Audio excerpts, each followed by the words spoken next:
कि हमको पता है कि हमारे पेरेंट्स जो है किस हिसाब से खर्चा पूरा करते हैं। पेशेंस और मेहनत, ये दो चीजें बहुत जरूरी है। समय के साथ साथ बच्चों का अगर फिजिकल एक्टिविटी देखी जाए तो बहुत वीक हो गया बच्चा। टाइम मैनेजमेंट बहुत जरूरी है क्योंकि हमारा टाइम कुछ और था और आने वाला टाइम कुछ और है। नमस्कार दोस्तों, तो स्वागत है आपका एक नए पॉडकास्ट में। तो आज जो हमारे मेहमान होने वाले हैं आप है ओम प्रकाश जी। आप मूलतः शिलान के निवासी है जो हरिपुरधार के साथ ही एक गाँव पड़ता है और वर्तमान में कोरक स्कूल में अध्यापक है। तो थोड़ा आप ही अपने बारे में थोड़ा सा बताएंगे। देखो, मेरा नाम ओम प्रकाश है और मैं बेसिकली शिलान से हूँ, हरिपुरधार के साथ ही 11 किलोमीटर आगे। और मेरी जो स्कूलिंग है वो बचपन में 5वीं तक की अपने गांव में हुई है शिलान में, और उसके बाद +2 मेरी कोरक स्कूल से हुई थी। उसके बाद मैं चला गया नाहन में, फिर कॉलेज हुआ, कॉलेज के बाद फिर बीएड हुई, फिर उसके बाद एमए की इंग्लिश में रेगुलर, फिर हिस्ट्री में एमए की, पॉलिटिकल साइंस में एमए की, फिर 2021 में मेरा लेक्चरर हिस्ट्री के पद पर कमीशन क्लियर हुआ था और वर्तमान में कोरक स्कूल में कार्यरत हूँ। तो इतना लंबा कार्यकाल रहा आपका स्टडी का, मतलब प्लस टू आपका कौन सी ईयर में हुआ था? मेरा 2009 में हुआ है, नॉन मेडिकल साइड से। 2009 में आपका प्लस टू हाँ, फिर उसके बाद नाहन चला गया था। फिर नाहन में कॉलेज हुआ था मेरा, फिर बीएड राजगढ़ से हुई थी। तो ज्वाइनिंग आप 2021 सितंबर 2021 कमीशन क्लियर हुआ था हमारा। तो किसी उसमें भी रहे, एबीपी में, एनएसयूआई वगैरह कोई पार्टी भी ऐसे ज्वाइन करी या रहे? बिल्कुल रहे। 2009 में जब नाहन गया तो फिर उसके बाद अनेक वहाँ पे अलग अलग छात्र संगठन हैं। तो क्योंकि मेरा जो बैकग्राउंड है वो विद्यार्थी परिषद रहा है, मेरे बड़े भाई रहे उसमें, फिर मैं भी मतलब उसी इसमें आगे फील्ड में चलता रहा और लगभग 15 साल तक काम किया हमने। तो कोई विस्तारक वगैरह नहीं है, हमने दायित्व तक नहीं लिया, निस्वार्थ भाव से संगठन में काम किया। स्टडी टाइम कैसी कैसी प्रॉब्लम फेस करी आपने जब नाहन में होते थे? देखो, जब हम नाहन में गए तो शुरू में तो शायद ज़्यादा, जब कॉलेज गए तो कॉलेज का एक माहौल ही कुछ अलग होता है, तो हम भी उसी माहौल में ढल गए। और जब माहौल में ढले तो फिर लंबा टाइम हमने उसमें गुजारा, कभी कॉलेज में विद्यार्थी परिषद में, कभी किसी चीज़ में, कभी। लेकिन ये कि बहुत कुछ सीखने कुछ से भी हमें मिला। ये कि जिंदगी का एक लेसन हमको कॉलेज लाइफ में भी हमको मिला है उसमें। लेकिन जैसे जैसे टाइम बीतता गया वैसे वैसे फिर दोबारा अपनी मतलब कैरियर की तरफ ध्यान देना भी जरूरी हो गया था। उस टाइम ऐसा हो गया था कि कैरियर छूट जाता है। हाँ, बिल्कुल छूट जाता है। हाँ, बिल्कुल छूट जाता है। तो जब करियर की तरफ ध्यान दिया तो बहुत मतलब लंबा टाइम हो गया था फिर। और फिर ये लगा कि भाई अपने साथ के जो लोग है, यार दोस्त है, मैक्सिमम की जॉब लगी थी या लग रही थी, तो लगा कि नहीं, अब हमको भी अब अपनी फील्ड चेंज करनी पड़ेगी, मतलब ये कि अपना करियर भी देखना पड़ेगा। तो फिर पढ़ना फिर शुरू किया फिर बाद में। कोई ऐसी गलतियां जो आपने करी हो और आने वाले बच्चों, मतलब जो नई जनरेशन ना कर पाए उन गलतियों को, कुछ ऐसी गलतियां रही है? टाइम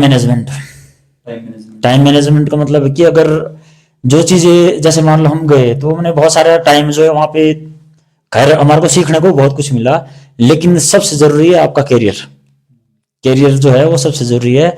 और मैं बच्चों को भी अभी जब पढ़ाता हूँ मैं बच्चों को, या फिर जब कभी मोटिवेट करता हूँ बच्चों को, तो ये बोलता हूँ कि टाइम मैनेजमेंट बहुत जरूरी है क्योंकि हमारा टाइम कुछ और था और आने वाला टाइम कुछ और है। अब बहुत टफ हो गया है, नौकरी लेना जो है वो बहुत टफ मुश्किल हो गया है। तो इसलिए बच्चों को जो है +2 के बाद ही तैयारी करनी शुरू कर देनी चाहिए, तभी बच्चा जो है आगे सक्सेस हो सकता है, नहीं तो फिर कहीं का नहीं रहेगा। बहुत कंपटीशन है, बेरोजगारी दर बहुत बढ़ गई है। तो जॉब्स में भी ऐसी कोई समस्या भी आपको? नहीं, जॉब का तो ऐसा कोई, क्योंकि मैंने 7 साल कोचिंग में पढ़ाई है। मैंने कोचिंग पढ़ाई है, ब्रेन टी इन्फोटेक नाम नाहन में एक कोचिंग सेंटर, लगभग हमने 500 के आसपास वहाँ पे हमने सिलेक्शन दिए बच्चों को। उसमें आर्मी है, फॉरेस्ट गार्ड है, पुलिस है, उसमें आपका JYIT है, आपका पटवारी, बहुत सारी मतलब TGT, वगैरह इनकी वो कोचिंग दी हमने 7 साल वहाँ पे, तो पढ़ाने का जो एक्सपीरियंस वहाँ से मिल गया था। अच्छा। हाँ वही सारा हो गया। फेलियर ही होता है जो बड़े टेस्ट के लिए तैयार करता है बच्चों को। बिल्कुल बिल्कुल नहीं, हमने जब 2019 में मैंने भी टीजीटी के कमीशन दिए थे, 17 में दिया, फिर 19 में दिया, 17 में तो मेरा क्लियर नहीं हुआ, लेकिन 19 में मेरा क्लियर हुआ था, लेकिन डॉक्यूमेंटेशन में बाहर हो गया था उसमें। तो उसके बाद फिर कोविड का दौर आया, तो वो दौर बड़ा बुरा था। सबके लिए उस दौर में जो है वो हमारा जो एग्जाम है लेक्चरर का होना था 22 मार्च 2020 को, और 22 मार्च 2020 को ही लॉकडाउन लगा, जनता कर्फ्यू लगा था। तो वो जो एग्जाम हमारा आगे चलता गया और वो हुआ 16 अगस्त को 2020 में। तो वो जो टाइम था ना, वो टाइम पीरियड वो बड़ा मुश्किल था एक हिसाब से, सबके लिए था वो, हमारे लिए वैसे मुश्किल था, क्योंकि कुछ भी नहीं हो रहा था उस समय, ना एग्जाम हो रहे थे, ना लोग जो है ढंग से पढ़ाई कर पा रहे थे उस टाइम। तो बड़ा टफ टाइम था हमारे लिए, बहुत बहुत टफ था। फिर 1 साल फिर रिजल्ट के लिए लटकाया, 2021 में सितंबर में फिर ज्वाइनिंग हुई। आगे भी जो भी तैयारी कर रहे हैं वो लगे रहे, जो लगे रहेंगे, पेशेंस जरूरी है, जिसके अंदर पेशेंस होगा वो जरूर सक्सेस हो जाएगा। पेशेंस और मेहनत, ये 2 चीजें बहुत जरूरी है, वो बिल्कुल मांगती है, क्योंकि हमने खुद लगभग 2 साल तो बिल्कुल ऐसा ही था कि भाई मेहनत की है। तो अभी नई शिक्षा नीति जो लागू हुई है उसमें क्या क्या चेंजेस हुए हैं पुरानी शिक्षा नीति और नई शिक्षा नीति को लेकर? देखो, जैसे जैसे समय बीतता रहता है वैसे वैसे हर चीज में जो है चेंजिंग होनी चाहिए। तो हमारी जो एजुकेशन पॉलिसी है इसमें भी चेंजिंग जरूरी थी। लगभग 34-35 साल बाद जो है एजुकेशन पॉलिसी हमारी चेंज हो रही है। तो ये जो नई शिक्षा नीति है इसमें एक प्लस पॉइंट ये है कि लोग जो है ना, बच्चों के अकॉर्डिंग जो है शिक्षा दी जा रही है इसमें, जिस फील्ड में बच्चों को इंटरेस्ट होगा उसी फील्ड में। अब ऐसा नहीं है कि पहले होता था कि मान लो आपने ग्रेजुएशन करनी है, आप मान लो आप सेकंड ईयर में है, तो सेकंड ईयर के बाद मान लो आपका किसी चीज में दूसरा सिलेक्शन हो गया, किसी चीज में मान लो आपके जेवीडी एंट्रेंस निकल गया, कोई टेस्ट निकल गया, आप वो ट्रेनिंग कर रहे हैं, तो आपको वहां पर जो है वो प्लस जो ग्रेजुएशन वहां वहीं स्टॉप करनी पड़ती थी, आप दूसरी फील्ड में जा रहे हैं। अब ऐसा नहीं है, अब ये कि मान लो अगर आपका मन चेंज हो गया कि मैंने फर्स्ट ईयर के बाद कुछ और चीज करनी है, तो आप वो कर सकते हैं, लेकिन जब आपकी वो चीज हो जाएगी उसके बाद वो वहीं से आप शुरू कर सकते हैं फर्स्ट ईयर, अगर आपने दोबारा शुरू करनी है सेकंड ईयर जो भी आपका वो बड़ी है। दूसरी चीज है कि न्यू एजुकेशन पॉलिसी में जो है वो मातृभाषा के ऊपर ज्यादा जोर दिया गया है।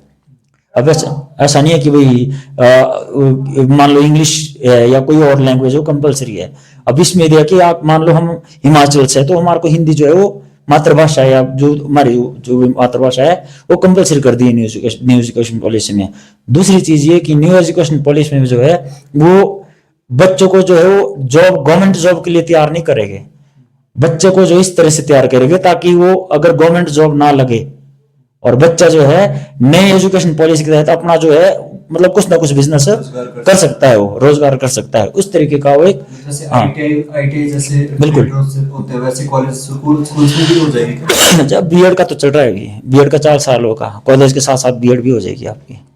हाँ, अभी इस साल हिमाचल में तो नहीं किया शुरू, लेकिन बहुत सारी यूनिवर्सिटी, अभी एंट्रांस निकला था उसका, यूजीसी नेट ले रहा है उसका एंट्रांस, तो बहुत सारे कॉलेजेस में हिमाचल में शायद अगले साल से लागू कर देगी सरकार। कोई और नए नियम शिक्षा नीति में? नई शिक्षा नीति में बाकी इसमें तो ये कि रेशो, बच्चों की रेशो दी है कि भाई बच्चों की जितने बच्चे उस हिसाब से टीचर्स रख सकेंगे हम इसमें न्यू एजुकेशन पॉलिसी में। बाकी बच्चे का इंटरेस्ट, अभी पहले होता था कि भाई न्यू एजुकेशन पॉलिसी में, इससे पहले होता था कि भाई आपने एक वो होता था सब्जेक्ट कोड होता था कि आपने मान लो हिस्ट्री के साथ आपने कौन कौन से सब्जेक्ट रखने हैं, या पॉलिटिकल के साथ इकोनॉमिक्स के साथ कौन से सब्जेक्ट रखने हैं, या नॉन मेडिकल मेडिकल है। अब ऐसा नहीं है, अब आपको जो सब्जेक्ट आपको पढ़ना मतलब इंटरेस्ट है जिस सब्जेक्ट में, आप उस सब्जेक्ट को पढ़ सकते हैं। हाँ, लग सकते हैं, बिल्कुल। हाँ बिल्कुल, साइंस में भी है, उसमें दिया हुआ है ना, उसमें साइंस के साथ ज्योग्राफी है, ज्योग्राफी आप ऐड कर सकते हैं, हाँ नहीं इसकी तो अलग उसमें आएगा 840 में, लेकिन एक ही उसमें ज्योग्राफी वगैरह ऐड कर सकते हैं उसमें। हाँ, पहले ऐसा नहीं था, नहीं ऐसा नहीं था पहले। बाकी दूसरी चीज ये भी है कि मान लो पहले ऐसा था कि जैसे मान लो कॉलेज में आप चले गए तो उसमें जैसे मान लो हिस्ट्री ज्योग्राफी है कॉम्बिनेशन कोड, तो उसके साथ आपको ये रखना पड़ता है, फिर जो हिस्ट्री के साथ इकोनॉमिक्स या हिस्ट्री या इकोनॉमिक्स एक रखना है आपने, ज्योग्राफी या फिर आपका पॉलिटिकल साइंस एक रखना है इसमें से। अब बहुत सारे सब्जेक्ट अलग अलग इसमें। तो सर जैसे आप अभी स्कूल में हैं तो स्कूल में क्या क्या प्रॉब्लम फेस करनी पड़ रही है आपको? देखो मेन प्रॉब्लम तो गांव का स्कूल है, थोड़ा बैकवर्ड एरिया हमारा, तो बहुत सारी प्रॉब्लम। पहली मेन प्रॉब्लम हमारे पास है स्टाफ की। स्टाफ की जो बड़ी दिक्कत रहती है वो हमारे स्कूल में नहीं, वो गांव के या फिर जो हार्ड एरिया है वहाँ पे मैक्सिमम स्कूलों में ये जो है प्रॉब्लम रहती है। दूसरी इंफ्रास्ट्रक्चर जो है वो उस हिसाब से नहीं होता जिस हिसाब से होना चाहिए बच्चों के लिए। लैब है आपका, और भी बहुत सारी फैसिलिटी होनी चाहिए बच्चों, लाइब्रेरी है। सबसे पुराना स्कूल है वो बिल्कुल बिल्कुल बिल्कुल सर, बिल्कुल 1951 में खुला है स्कूल। और उसका जो इतिहास, अब मैं वो देख रहा था वहाँ पे एक पुराना पत्थर वहाँ पे लगा हुआ, उसमें 1947 में वो स्कूल खुला है। प्राइवेट स्कूल था, एक ज्वालू माशे नाम के एक वो रहे यहाँ पे दीवड़ी खड़ासी रहे, उन्होंने स्कूल खोला है। और तब से लेके फिर 51 में वो सरकार ने अपने अंडर ले लिया उसको, अकॉर्डिंग जो वहाँ पे वो था क्या बोलते हैं जो पत्थर है वहाँ पे, उसके अकॉर्डिंग वो 51 में फिर सरकार ने अपने अंडर ले लिया। फिर 1989 में सीनियर सेकेंडरी बना हो, फिर उसका दर्जा बढ़ता बढ़ता गया हो। तो फिर अभी भी बहुत सारी वहाँ पे प्रॉब्लम्स है जो बच्चे फेस कर रहे हैं। मैंने तो स्टाफ की प्रॉब्लम है, स्टाफ कम है। नहीं, फिर भी जब से आप लोग स्कूल में आए ना तो मेरे को काफी चेंजेस देखने को मिली है। चलो तो फिर ऐसा है ना कि हेड के ऊपर भी डिपेंड करता है, हेड कैसा है आपका, मैनेजमेंट कैसी है, उसकी उस चीज़ के ऊपर डिपेंड करता है। अब संभाल रखे अभी 2-2.5 साल से 3 साल से ना ज्योग्राफी का है ना वहाँ पे पॉलिटिकल का टीचर, तो फिर ज्योग्राफी नहीं अभी हटी नहीं है, बच्चे हैं अभी।